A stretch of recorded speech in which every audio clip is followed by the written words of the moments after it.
வணக்கம். சற்று முன் வெளியான முக்கிய பரபரப்பான உங்களுக்கான தகவல்கள். நாளை 9 மாவட்டங்களுக்கு கனமழை எச்சரிக்கை. வானிலை ஆய்வு மையம் தகவல். இதை பற்றி தகவல்களை தான் இந்த வீடியோவில் பார்க்க போகிறோம். கீழே இருக்கிற ரெட் கலர் பட்டனை கிளிக் பண்ணி சப்ஸ்கிரைப் பண்ணிக்கோங்க. பக்கத்தில் இருக்கிற பெல் ஐக்கானையும் மறக்காமல் கிளிக் பண்ணி வச்சுக்கோங்க. அப்போ தான் நான் ரெகுலராக வீடியோ போகிறது உங்களுக்கு நோட்டிஃபிகேஷன் வந்து சேரும். வாங்க வீடியோக்குள்ளே போகலாம். மறக்காமல் லைக் பண்ணிக்கோங்க. தமிழகத்தில் கடந்த 3 நாட்களாகவே பல்வேறு மாவட்டங்களில் பரவலாக மழை பெய்து வருகிறது.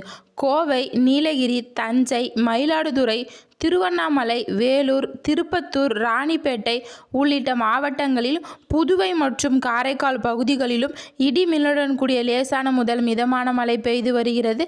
இந்த நிலையில் தமிழகத்தில் உள்ள பல்வேறு இடங்களில் நாளையும் கனமழை மிக கனமழையும் பெய்ய வாய்ப்புள்ளது என்று சென்னை வானிலை ஆய்வு மையம் தெரிவித்துள்ளது.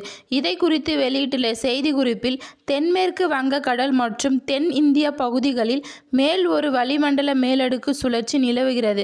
இதன் காரணமாக தமிழகத்தில் அநேக இடங்களிலும் புதுவை மற்றும் காரைக்கால் பகுதிகளிலும் இடி மின்னலுடன் கூடிய லேசான முதல் மிதமான மழை பெய்யக்கூடும்.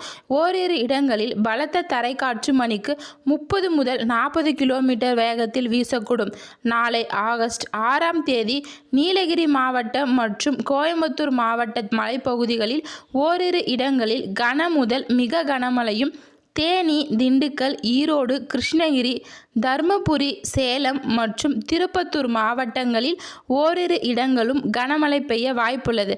அதே சமயத்தில் இன்று முதல் ஒரு வாரம் வரை 7ஆம் தேதி வரை தென் தமிழக கடலோர பகுதிகள், மன்னார் வளைகுடா மற்றும் குமரி கடல் பகுதிகளில் சூறாவளி காற்று மணிக்கு 40 முதல் 50 கிலோமீட்டர் வேகத்திலும் இடையிடையே 60 கிலோமீட்டர் வேகத்திலும் வீசக்கூடும். எனவே இப்பகுதிகளுக்கு மீனவர்கள் மீன் பிடிக்க செல்ல வேண்டாம் என்று வானிலை ஆய்வு மையம் தெரிவித்துள்ளது. நன்றி, வணக்கம்.